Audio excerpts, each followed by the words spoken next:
उत्तराखंड में शनिवार के बाद रविवार को भी बारिश और बर्फबारी जारी थी और जिससे पूरे राज्य में खून जमाने वाली ठंड पड़ रही है और लोग घरों में दुबके हुए हैं और वहीं पहाड़ी इलाकों में अलाव जलाकर लोग गुजर बसर करने को मजबूर हैं और बर्फबारी की वजह से गंगोत्री यमुनोत्री हाईवे कई जगह पर बंद पड़ा हुआ है। पर हरिद्वार में सुबह तक हल्की बूंदाबांदी के बाद 10 बजे के बाद आसमान खुल गया और पूरे दिन धूप तो खिली लेकिन अधिकतम और न्यूनतम तापमान गिर गया और इससे ठंडी हवाएं चली और लोग अलाव का सहारा लेते नजर आए। देहरादून में रविवार सुबह भी हल्की बारिश जारी रही और हालांकि बाद में धूप खिली आई और फिर मौसम खराब हो गया और देर शाम देहरादून में झमाझम बारिश भी हुई और मसूरी में भी रविवार को भी बारिश हुई और शहर में कड़ाके की ठंड बढ़ गई है और 4 धामों में बर्फबारी हुई। केदारनाथ में बर्फबारी के बाद कड़ाके की ठंड पड़ रही है और चमोली जनपद में लगातार बारिश और बर्फबारी का दौर जारी रहा और चक्राता धनोल्टी ओली के ऊंचाई वाले इलाकों में बर्फबारी हुई है।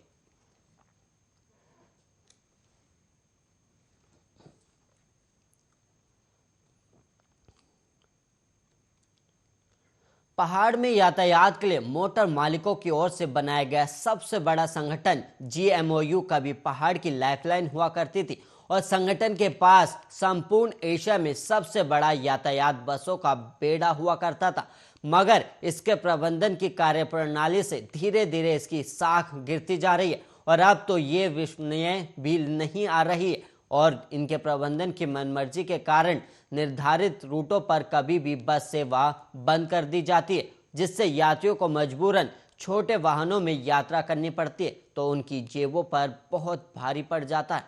और कई बार इसकी शिकायत करने के बावजूद कोई कार्रवाई नहीं होती और यहाँ तक कि इनको RTO का भी कोई डर नहीं है। और ऐसा ही मामला GMOU के रुद्रप्रयाग डिपो में देखने को मिला है, जहां प्रबंधन की खामियों के चलते जनता को भारी परेशानी उठानी पड़ रही है और GMOU के रुद्रप्रयाग डिपो से जिले के मुख्य मार्गों के अतिरिक्त सभी संपर्क मार्गों और चमोली जनपद के पोखरी क्षेत्र के लिए निर्धारित समयांतराल पर बसें लगाई गई हैं, लेकिन डिपो प्रबंधन की खामियों और मोटर मालिकों की मनमर्जियों इन रूटों पर बसों के संचालन पर भारी पड़ रहा है और ये बसें जनता की ज़रूरत के लिए कम और अपनी सुविधा के लिए अधिक चलती है और डिपो की कई बसें स्कूलों में भी लगी है।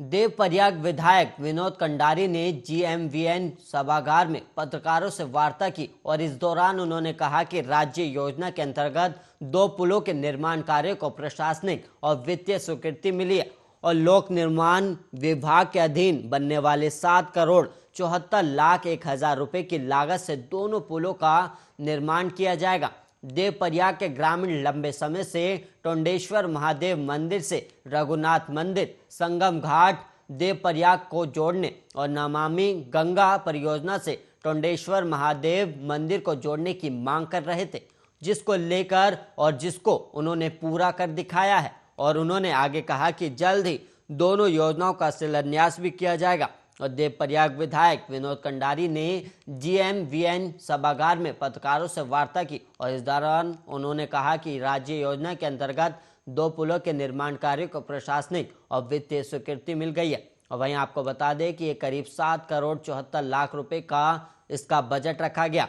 और वहीं टोंडेश्वर महादेव मंदिर से रघुनाथ मंदिर संगम घाट देवप्रयाग को जोड़ने वाला नमामि गंगा परियोजना से टोंडेश्वर महादेव मंदिर को जोड़ने की मांग कर रहे थे और जिसे उन्होंने पूरा कर दिखाया है।